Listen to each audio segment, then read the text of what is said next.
On the 4th of June 1943, at the Norfolk Naval Base in Virginia, Unteroffizier Herman Butcher found his sea legs wanting as he clung to the ship's railing, descending the gangplank after a 14-day voyage across the vast Atlantic. Peering through the morning's humid curtain, he beheld a scene that dismantled 3 years of relentless Nazi propaganda. There, American dockworkers, a mix of white and Negro men, operated in unison with machinery so advanced it seemed plucked from a future era. Women clad in coveralls expertly maneuvered cranes, children hawked newspapers near the gates, and no one recoiled at the sight of enemy uniforms. "Die Spinnen, die Amerikaner," he muttered to the man descending behind him, a whisper of disbelief. "The Americans are crazy." Butcher would later immortalize this disorienting arrival in his memoir, Behind Barbed Wire, published in his native Germany in 1952, offering one of the most granular perspectives on prisoner of war life in America. The Norfolk base was a sprawling testament to American might, covering 4,300 acres with docks that vanished into the horizon, its cranes a forest of steel arms tending to dozens of ships at once. The tonnage this single port processed in a morning dwarfed Hamburg's weekly total. Yet it wasn't the scale that left the newly arrived prisoners in a state of shock. It was the pervasive, almost defiant normality. Civilians moved with an unconcerned freedom perilously close to military installations. Vendors peddled coffee and donuts within eyeshot of warships, and the lively strains of a brass band playing popular tunes at a nearby war bond rally filled the air. On that day, 2,500 veterans of Rommel's formidable Afrika Korps stood in formation on American soil, the vanguard of what would swell to 425,000 German prisoners held in the United States by the war's conclusion. What they were about to encounter in the subsequent months transcended the oft-told tale of American material abundance. They would be confronted with something far more jarring to the rigid military psyche, a nation engaged in total war that flagrantly refused to behave like one. It was a society so profoundly secure in its own power that it treated its mortal adversaries with the casual consideration one might afford to errant house guests, and a populace whose bewildering customs and unfathomable behaviors would prove more corrosive to Nazi ideology than any defeat on the battlefield. The initial processing at Norfolk introduced what Butcher, in his memoir, would term the first impossibility. German military doctrine, ruthlessly applied from Poland to France and across Africa, viewed prisoners through a starkly utilitarian lens. They were either assets to be exploited or burdens to be minimized. The Geneva Convention was a document of convenience, acknowledged when useful and discarded when not. But here, in this strange new world, American officers were reciting the articles of the Geneva Convention in flawless German, meticulously detailing their rights and inquiring about their dietary needs. According to International Red Cross records from June 1943, Jewish American personnel, some of them sergeants with distinctly Jewish surnames, moved among the prisoners, distributing Red Cross packages and explaining that kosher meals were available for any Jewish captives. A wave of nervous laughter rippled through the Wehrmacht soldiers. They assumed it was a cruel joke. It was not. The American military had, with an almost surreal foresight, prepared for the religious dietary requirements of its enemies. The medical examinations that followed defied all military logic. Wounded German prisoners were treated with the same penicillin, that miraculous drug barely accessible in German field hospitals, as American soldiers. Guy Matroy, a Swiss Red Cross inspector, observed in his July 1943 report, medical treatment provided to German POWs equals or exceeds that given to American military personnel. The prisoners themselves expressed a profound disbelief at the quality of the care they received. African American medical personnel, serving in integrated units at Norfolk, though this was not yet standard across the military, further challenged their worldview. In one documented instance, a Negro medical technician drew blood from Wehrmacht officers for routine health screenings. In Germany, such an act of racial contact was a legally forbidden transgression. Here, it was simply military routine. The most incomprehensible spectacle, however, awaited them at their first meal. The German prisoners were marched into a mess hall where American sailors were already eating. These two groups, mortal enemies who had been actively trying to annihilate each other in the brutal convoy battles of the Atlantic, now occupied the same space. Americans sat at one end, Germans at the other, sharing the same food from the same serving lines, partaking in the same quality of meal. The Americans displayed a startling lack of interest, their attention far more captivated by a radio broadcast of a baseball game than by the presence of their adversaries sitting a mere 50 feet away. The three-day train journey to camps deeper in the country's interior delivered the next layer of cognitive dissonance. In stark contrast to the clandestine prisoner movements in Germany, American authorities made no effort to conceal the POWs. The trains were not the expected boxcars, but actual passenger coaches appointed with cushioned seats, and they made stops at regular stations where civilians would gather on the platforms to observe the captured enemy. At Union Station in Washington, D.C., a scene witnessed by hundreds and recorded in the station's logs from June 1943, German prisoners watched as American families bid farewell to their own soldiers heading off to training camps. Wives kissed their husbands goodbye in public displays of affection. Children waved small flags, and teenagers casually shared milkshakes at the station restaurant. The same platform served as a stage for both enemies and families, separated only by the glass of the train windows and a handful of guards who seemed more preoccupied with directing the flow of people than with watching their prisoners.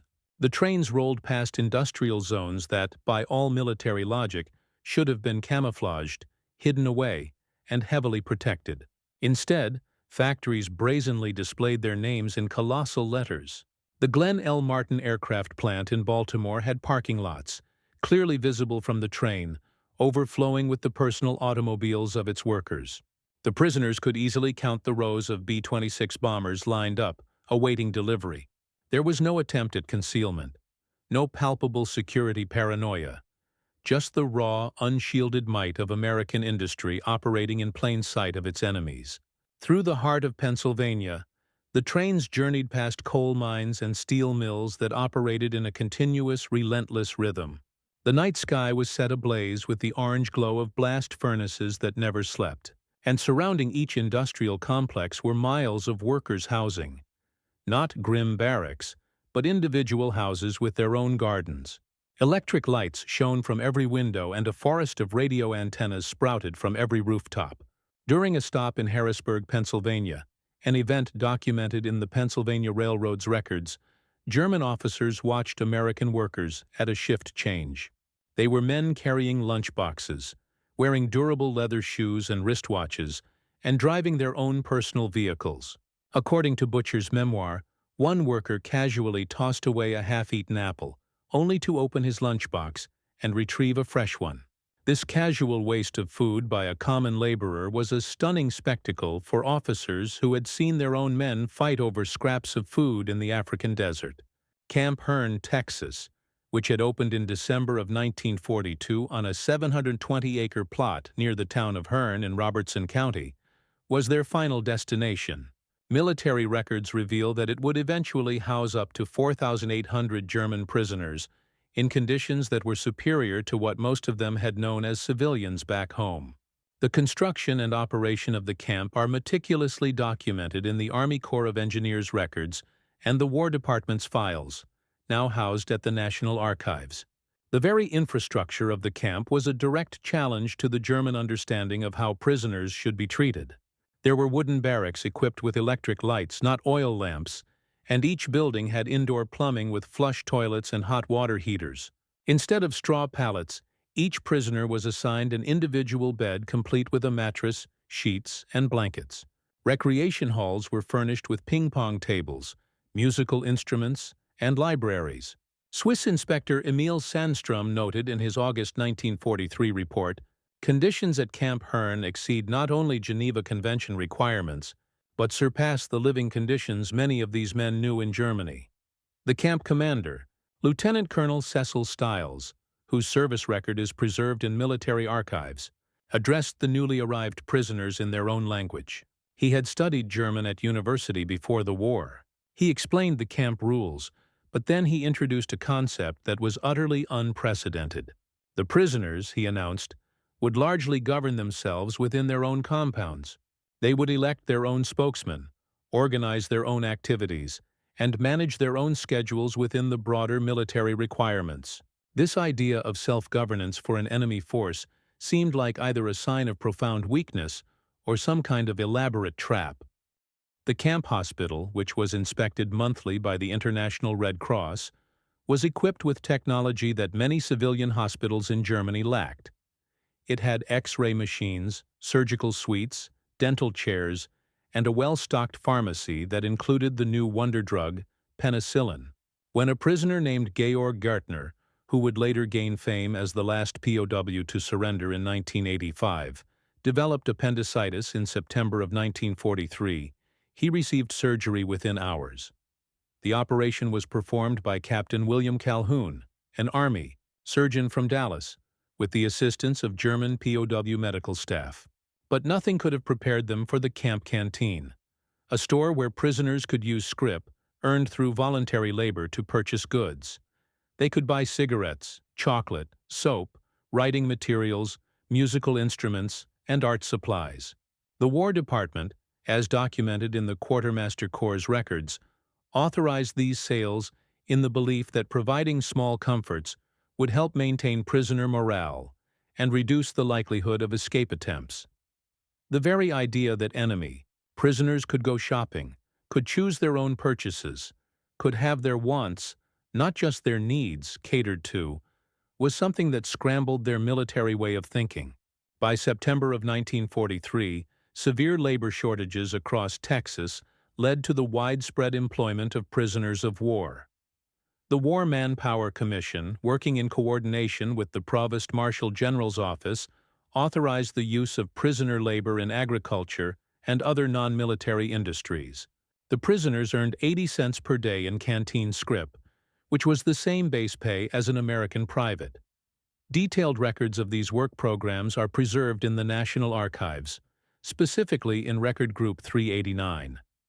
At the King Ranch, near Kingsville, Texas, German POWs came face-to-face with American agriculture on a scale that defied their European comprehension. The ranch stretched across an astonishing 825,000 acres, an area larger than the state of Rhode Island.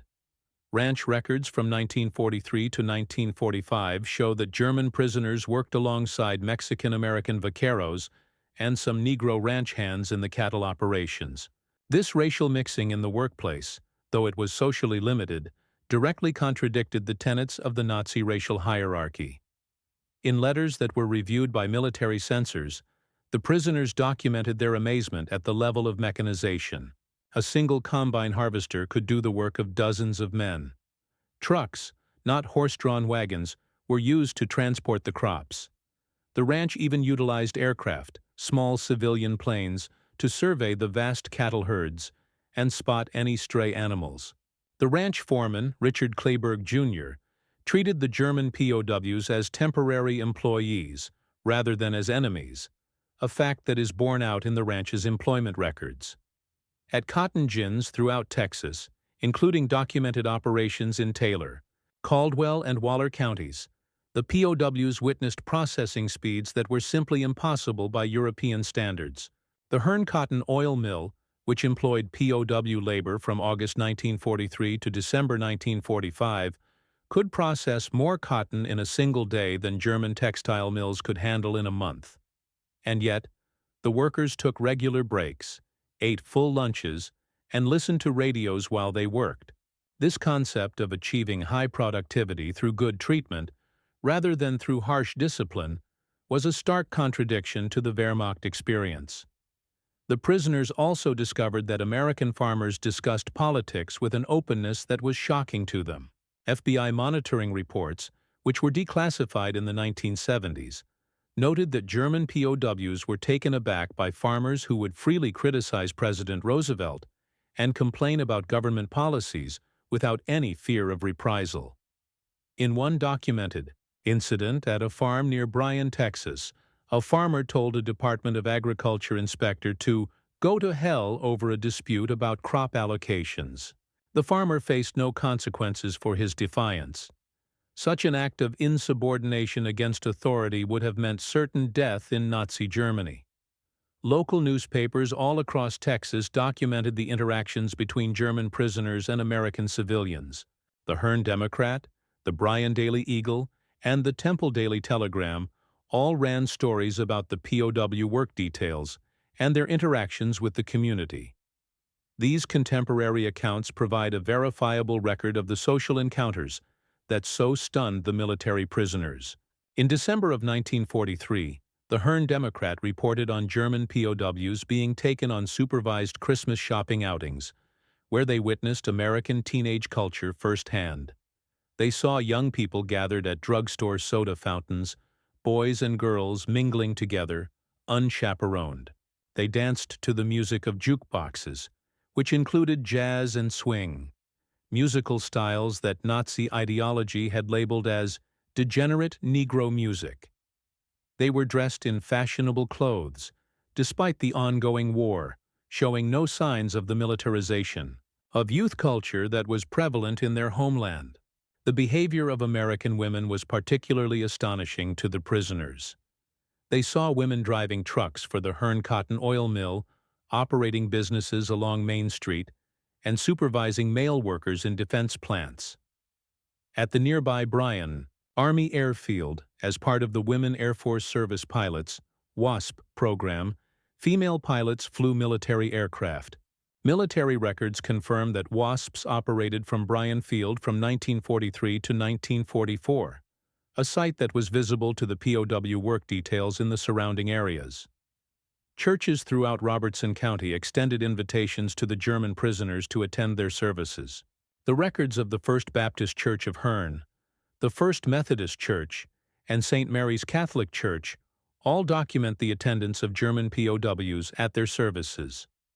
On December 24, 1943, the Hearn Democrat reported, "German prisoners attended Christmas Eve services at multiple churches, sitting among congregation members whose sons serve overseas. No incidents reported." By early 1944, the Special Projects Division of the Provost Marshal General's Office had established a sophisticated educational operation at Camp Hearn. Declassified records from Record Group 389 reveal the true extent of this secret re-education program, though the prisoners themselves only knew it as voluntary education. The camp library, which was initially stocked with 500 books donated by the citizens of Hearn, grew to over 5,000 volumes by August of 1944. The American Library Association's Books for Prisoners program provided a wide range of texts, including works by German authors that had been banned by the Nazis, books like Thomas Mann's The Magic Mountain, Erich Maria Remarque's All Quiet on the Western Front, and works by Jewish authors such as Lion Feuchtwanger were all available. A German POW could read books that would have meant a death sentence to possess in Nazi Germany. Sam Houston State Teachers College, which is now Sam Houston State University, provided correspondence courses for the prisoners.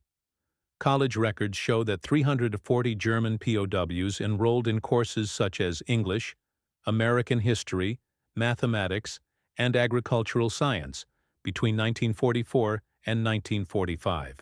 Professors from the college would visit Camp Hearn on a monthly basis to conduct lectures and administer examinations. It is important to clarify the situation regarding the camp newspaper. While Der Ruf was indeed published at Fort Kearny, Rhode Island, the prisoners at Camp Hearn published their own newspaper called Der Spiegel, which translates to The Mirror, and should not be confused with the later German news magazine. Copies of Der Spiegel, which have been preserved at the Army Heritage and Education Center, show a clear evolution from staunch Nazi propaganda in the early 1943 editions to more open, democratic discussions by late 1944. Declassified documents from the Special Projects Division reveal a highly sophisticated psychological operation. The program had identified 3 distinct categories of prisoners: anti-Nazis, who made up approximately 10% of the population; non-political prisoners, who constituted the largest group at 75%, and ardent Nazis, who represented the remaining 15%. Each of these groups received a different form of treatment, which was specifically designed to maximize their ideological transformation. The anti-Nazi prisoners, who were identified through a careful screening process that included the analysis of their letters, conversations, and reading choices, were granted additional privileges and educational opportunities. They were appointed as barracks leaders, discussion group moderators, and newspaper editors. Their influence over the non-political prisoners was carefully cultivated and closely monitored. The screening process, which was developed by Army psychologists and German émigré advisors, included a series of subtle tests. The prisoners' reactions to news of German defeats, their book selections from the library, their participation in educational programs, and their social interactions were all meticulously documented. Weekly reports were compiled to track the ideological shifts that were occurring across the entire camp population. Assistant Executive Officer Major Maxwell McKnight, whose papers are now preserved at the Hoover Institution, wrote in a November 1944 report, "The transformation rate exceeds expectations. Approximately 60% of non-political prisoners show measurable movement toward democratic ideals after 6 months of exposure to American society and targeted education." Attay, working in American facilities, exposed the POWs to a level of casual abundance that seemed to mock the scarcity they knew in Germany. At the Alcoa aluminum plant in Rockdale, Texas, where POWs handled materials from September 1943 onwards, workers would discard more aluminum scrap in a single day than German aircraft factories could hope to acquire in a week. Plant records show that German POWs were specifically assigned to scrap collection, which gave them a direct and unfiltered view of American industrial waste. However, it was the food processing plants that delivered the most profound psychological shock. At the Stokely Brothers Cannery in Cameron, Texas, which is verified through Milam County historical records as having employed POWs from the nearby Camp Hearn, perfectly edible produce was routinely discarded for minor cosmetic flaws. Tomatoes that were slightly underripe, corn with irregular kernels, and beans with minor blemishes were all destroyed, at a time when German civilians were facing starvation. A letter from POW Corporal Friedrich Müller, which has been preserved in the Red Cross archives, stated, "Today we destroyed hundreds of pounds of fruit because it did not meet canning standards. Fruit that would be a treasure in Germany is garbage here." The American supervisor apologized to us for the waste, not understanding that he was apologizing for an abundance we couldn't even imagine. The Christmas of 1943 at Camp Hearn is extensively documented in local newspapers, Red Cross reports, and military records. The entire town of Hearn, with a population of just 2,000 people, mobilized to ensure that the enemy prisoners would have a proper Christmas celebration. This response to their enemies was a stark contradiction to every expectation of wartime behavior. On December 23, 1943, the Hearn Democrat published a full list of the donations that had been received. Local churches had collected 4,800 individual gift packages. Schools had contributed handmade cards and decorations. The American Legion Post 164, which was composed of veterans of World War I who had fought against the Germans, donated cigarettes, candy, and sports equipment to the current German enemies. The Lions Club provided musical instruments, and the Garden Club decorated the camp with holly and evergreen boughs. The camp's Christmas tree, which was photographed for the newspaper, stood an impressive 30 feet tall in the main compound, adorned with electric lights that burned continuously. Quartermaster records show that the camp used more electricity for its Christmas decorations than most German villages had for all purposes combined. Such a lavish electrical display would have been unthinkable even in peacetime Germany. Local churches performed Christmas concerts for the prisoners in their native German. The choir of the First Methodist Church even learned German Christmas carols phonetically. The performance was led by Mrs. Sarah Patterson, the choir director whose own son was serving in Italy at the time. The cognitive dissonance of American mothers singing to enemy soldiers while their own sons were fighting against Germans was an emotionally overwhelming experience for several of the prisoners. According to guard reports, the menu for the Christmas feast, which has been preserved in quartermaster records, included roast turkey with 1 pound per man, ham, candied sweet potatoes, green beans, cornbread stuffing, cranberry sauce, mince pie, apple pie, ice cream, beer for the enlisted men, and California wine for the officers. The total meal amounted to approximately 5,000 calories per person. Meanwhile, German civilian rations, when they were available at all, provided a mere 1,200 calories per day. Working in Texas exposed the German POWs to American racial dynamics that contradicted both Nazi propaganda and America's own reputation. The reality, as documented in military reports and local newspapers, was far more complex than either of those narratives suggested. At Camp Hearn, Negro soldiers from the 309th Infantry Regiment were occasionally assigned to guard duty. The German POWs, who were products of Nazi racial ideology, found themselves in the position of having to take orders from Black Americans. Several prisoners even requested transfers rather than submit to the authority of Negro guards. But these requests were summarily denied by the camp administration. Lieutenant Colonel Stiles stated in a December 1943 report, "German prisoner objections to Negro guards are noted and ignored." Yet, the prisoners also witnessed the glaring contradictions of segregation. They were allowed to eat in restaurants in Hearn that refused service to the very Negro soldiers who were guarding them. They could attend movie theaters where their guards were not permitted to sit in the main section. In some contexts, these German enemies had more social freedom than American citizens who happened to be black. This paradox, of being treated better than some Americans while still being an enemy, served to scramble their ideological certainty. At the agricultural work sites, as documented in the records of the Farm Security Administration, the prisoners worked alongside both Mexican-American and Negro laborers. The efficiency of these mixed-race work crews, when they were focused on the task at hand rather than on race, directly challenged the Nazi theories about racial purity being equivalent to productivity. German POWs found themselves picking cotton alongside black workers who consistently outperformed them, a direct undermining of their ingrained assumptions of racial superiority. 3 well-documented cases serve to illustrate the profound transformation that German POWs underwent in America.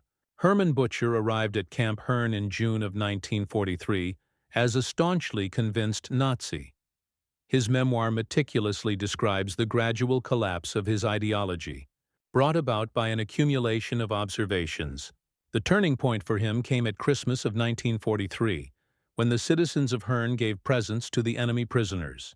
He wrote, "These people whose sons we had tried to kill gave us gifts. Their kindness wasn't weakness, but strength, the confidence of victors who knew they had already won not just the war, but the peace that would follow."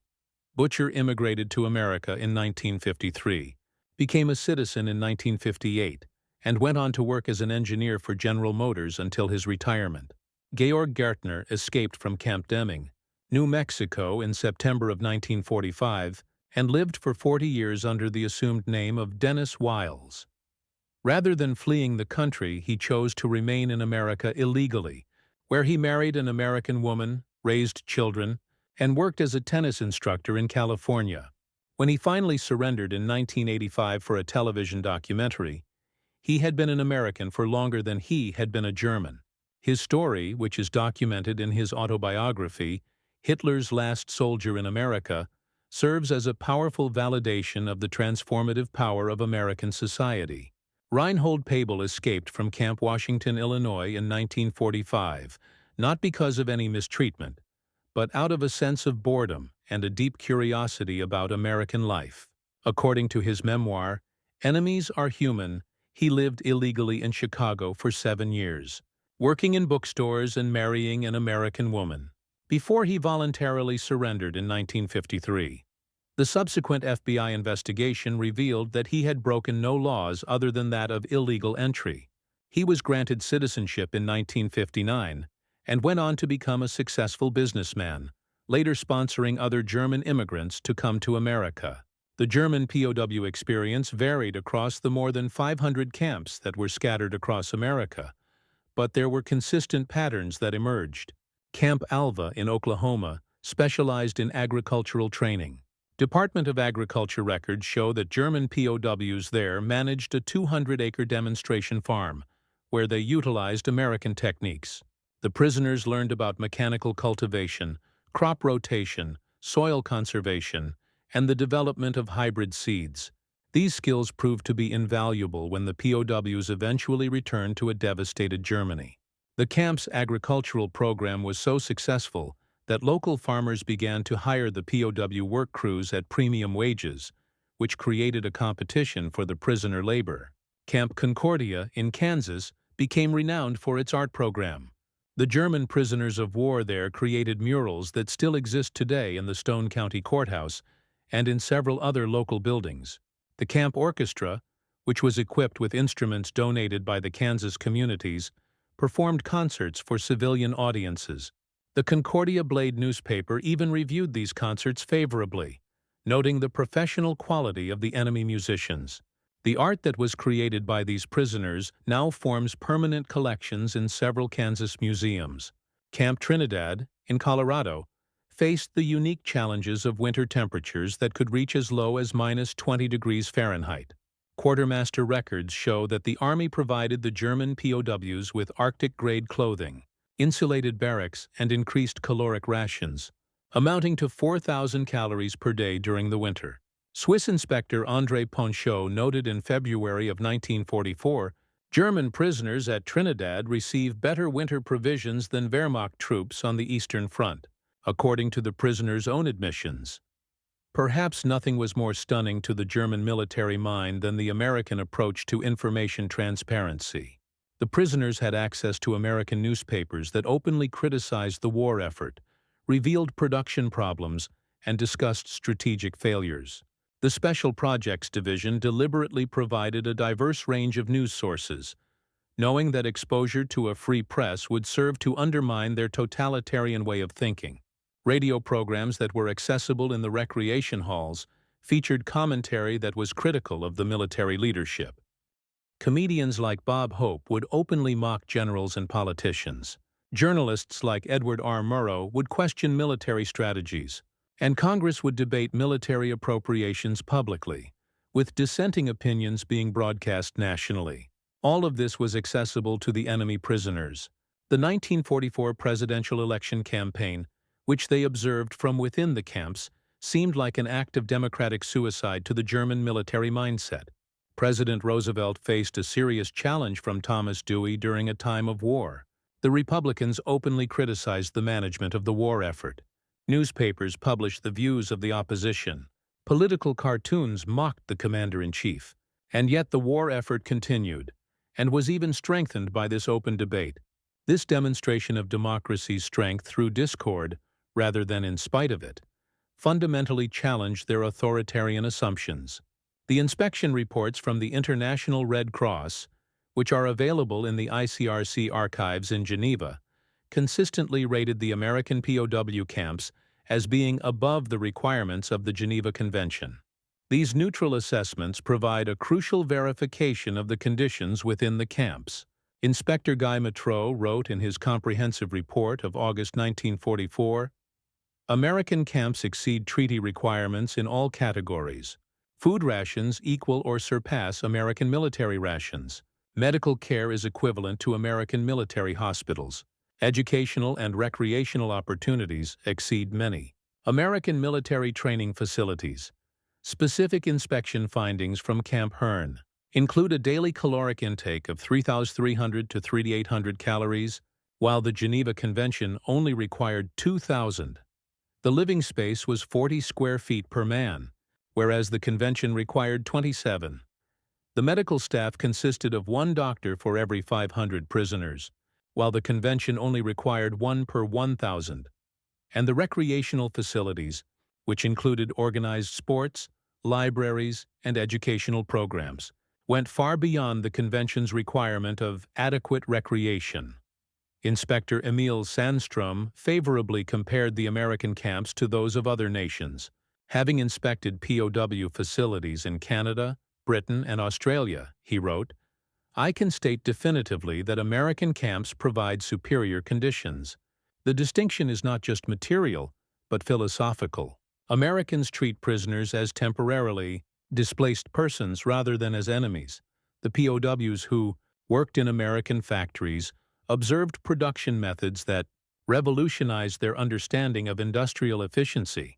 At the Lone Star Steel Plant in Dangerfield, Texas, where POWs from Camp Hearn worked from 1944 to 1945, the monthly production exceeded the entire Ruhr Valley's annual output before the Allied bombing campaigns.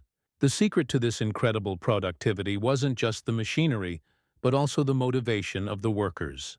Company records show that the workers would compete for production bonuses, suggest efficiency improvements, and take a genuine pride in their output. Charts were displayed that showed each shift's production numbers, like scores in a sports game. The workers wore company pins, bought war bonds with their overtime pay, and would even paint the names of bombers on the steel that was designated for military use. It was clear that morale was a greater driver of productivity than mere supervision. At the Texas railroad yards, where POWs were employed to load materials, the level of coordination astounded the German logistics officers.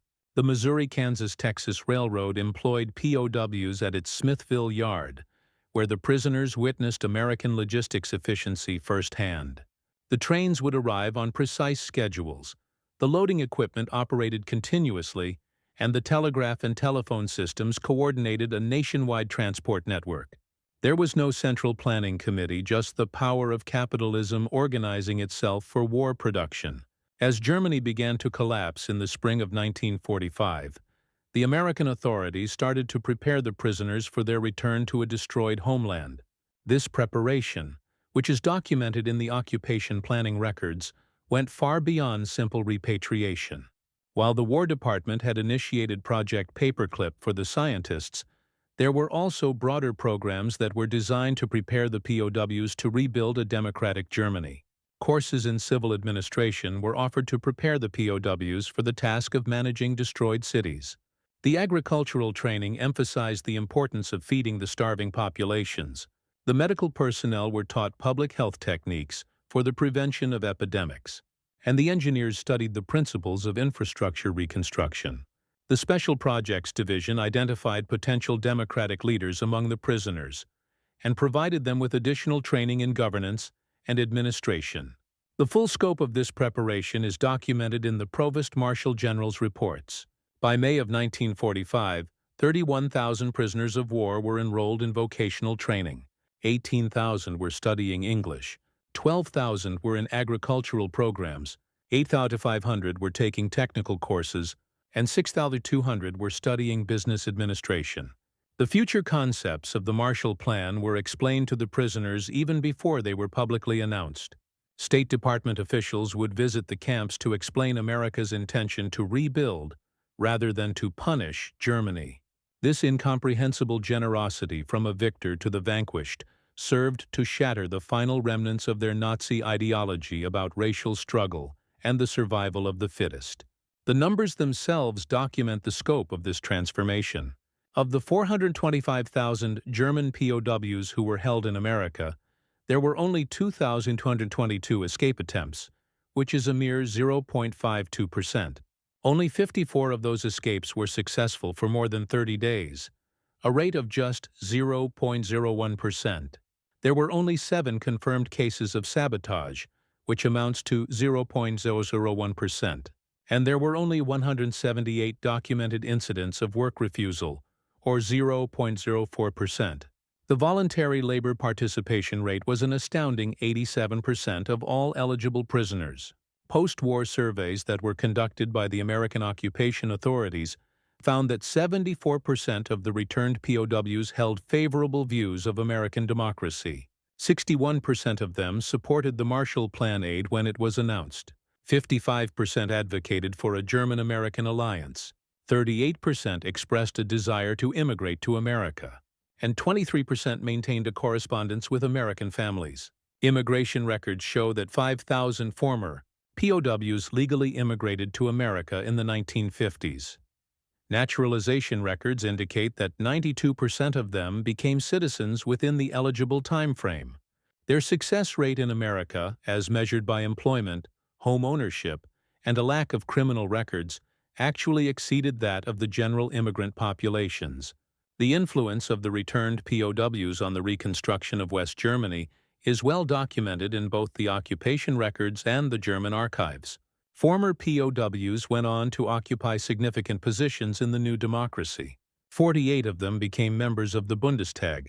312 served as mayors or city councilors. 1,147 worked in the modernization of agriculture. 2,976 taught in the reconstituted schools. And 4,165 managed businesses using the American methods they had learned. Hans-Georg von Studnitz, a former POW who later became a prominent German industrialist, told American historians in 1965, "We returned from America with more than just memories. We brought back a knowledge of how democracy functions, how free markets operate, and how diverse peoples can cooperate. We had seen the future, and we knew that it worked." Camp Hearn was closed in December of 1945, but the connections that were forged there endured. The Hearn Heritage League maintains an archive of correspondence from former POWs that spans a period of 40 years. Christmas cards would arrive annually until the last known prisoner passed away in 2001. These letters serve as a powerful documentation of a sustained transformation, rather than just a temporary influence. In 1984, on the 40th anniversary of D-Day, 50 former Camp Hearn POWs returned to Texas. The Hearn Democrat covered the reunion extensively. Former enemies embraced their former guards. Wehrmacht veterans placed flowers at the American Legion Memorial. Fritz Zimmermann, speaking for the group, said, "We came as enemies, believing in racial superiority and a national destiny. We left as friends, understanding that democracy's chaos is its strength, and that diversity creates, rather than weakens, unity." Historians have extensively documented the German POW experience in America. Arnold Kramer's Nazi Prisoners of War in America, published in 1979, provides a comprehensive documentation of the subject. Judith Gansberg's Stalag USA, from 1977, analyzes the re-education program in detail. Antonio Thompson's Men in German Uniform, published in 2010, examines the POW labor programs. And Ron Robbins' The Barbed Wire College, from 1995, details the educational transformation that took place. These academic works, which are based on archives, interviews, and government records, all confirm the scope and the success of this transformation. The consensus among them is that the American treatment of German POWs represents one of history's most successful re-education efforts, achieved through exposure rather than through indoctrination. The German POWs who reached America between 1943 and 1946 witnessed sights that seemed impossible according to their worldview. Every casual freedom, every small kindness, and every puzzling act of generosity accumulated into a profound ideological transformation. They had expected to find a weak and divided nation. Instead, they discovered a society so confident in its own strength that it could afford to show mercy to its enemies. This transformation wasn't accomplished through propaganda, but through the undeniable reality of what they saw. The German POWs saw democracy functioning through its apparent chaos. They observed racial integration progressing, despite the existence of segregation. They watched women exercising authority while still maintaining their femininity, and they experienced their enemies becoming their friends through simple acts of humanity. These unusual sights, which were mundane to Americans but revolutionary to those who were products of totalitarianism, accomplished what military defeat alone could not: a complete ideological transformation. The POWs didn't just witness American power, they experienced American values. They didn't just observe democracy, they participated in it.